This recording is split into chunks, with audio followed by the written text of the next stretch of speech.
Release the Kraken! Welcome back, fellow game designers. Ron here at Lame Duck Studios. And in this one, we're going to go ahead and do the falling animation. So the falling animation is kind of like a falling idol. Basically, we're going to be in this position. He's not going to be falling like a brick. We're going to have him actually kind of moving a little bit in anticipation of actually hitting the ground. So to get on with that, let's go ahead and adjust our timeline. I want to be frame 12 is going to be my starting frame. So down here on my starting frame on my timeline, I'm going to go ahead and hit 12. That's going to jump my timeline down here. Now those frames are not gone, they're just kind of hidden. I'm going to come on over to the end here. We're going to do this one at 18.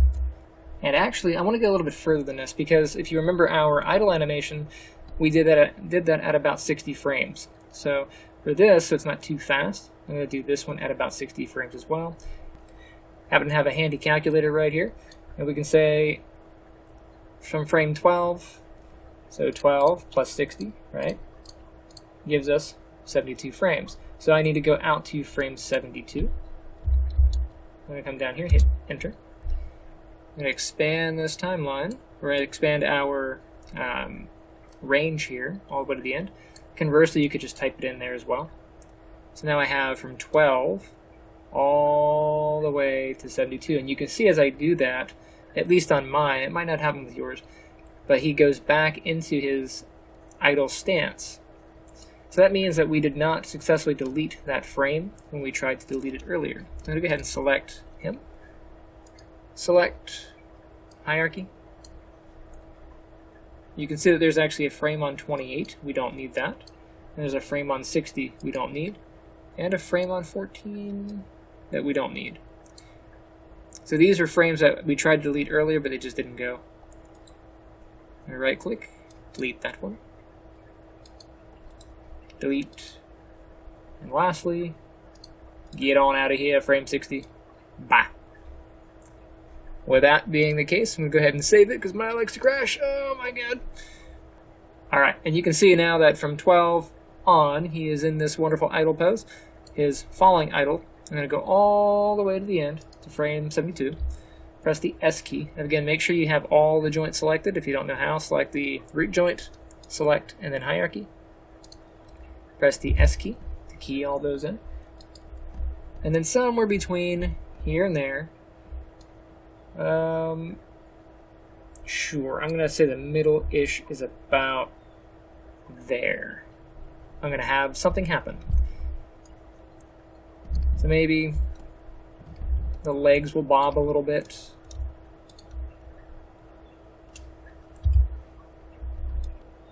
So I'll have the legs kind of go down a little bit.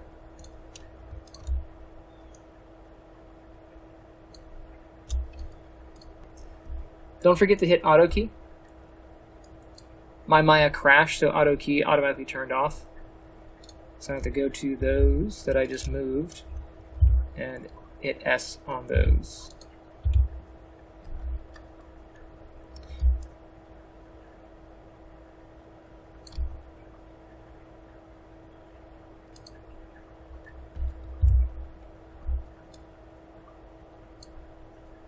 Move the feet a little bit.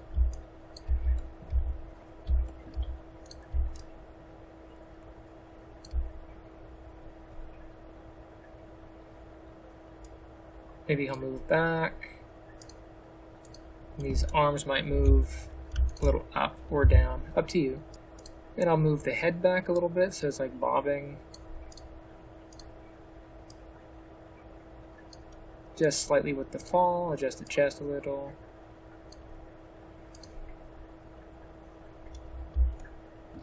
And go ahead and save because crashiness. Let's go ahead and play that. You can see it's freaking out already.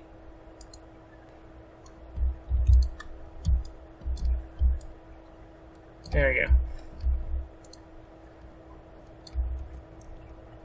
Now let's see how freaky it's going to be. Alright, looks like it's good.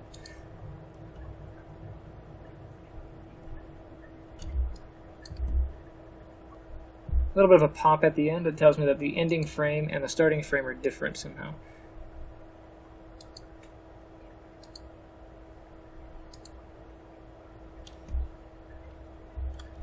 So what is different between this frame and that frame? Let's grab torso.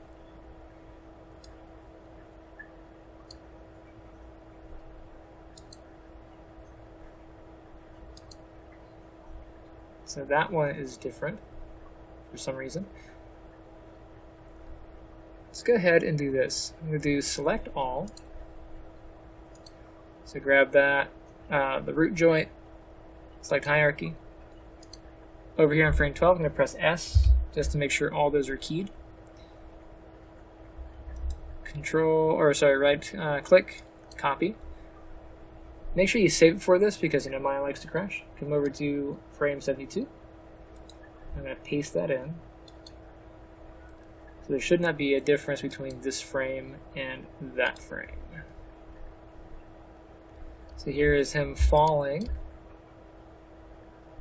And if you think that's too slow, we can always speed it up inside of Unreal, or you can shorten the amount of frames that you have. So, for example, from frame 12 to 60, I'm not going to do this here, I'm actually going to do it in Unreal, but if you want to do it here, you can take frame 12 to frame 60. So shift, click, hold shift, and just drag that out. So that covers the entire timeline there. And then click and drag it down, and you can see you're actually changing how many frames are there. I'm going to compress this down to, say, here. Now the reason I don't like doing this is this frame is actually in a weird position. If I were to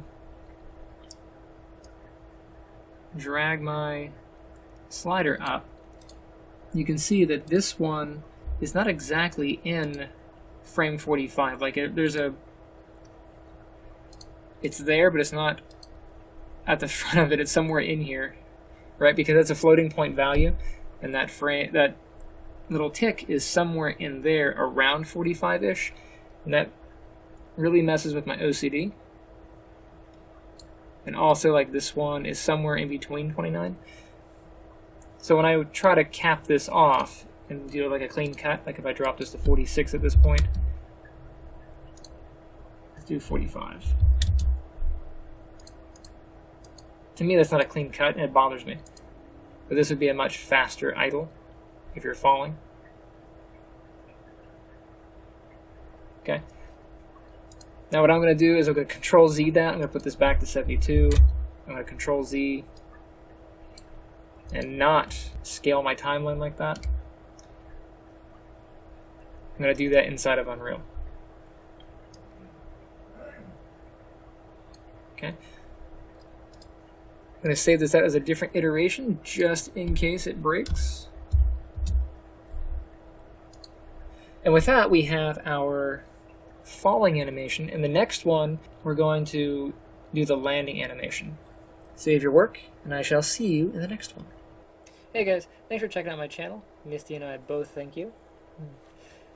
If you've enjoyed the video you just watched, make sure you hit that like button and subscribe. Also, if you have any comments or suggestions for future videos, make sure you leave them down in the comments. I upload new content every Sunday, and I release content every Wednesday. Also, if you'd like to support the channel, I do have a Patreon. Get content early. I also have official merch, Lame Duck Studio merch. It does exist. They do exist. So make sure you stick around for anything new, and I will see you next time.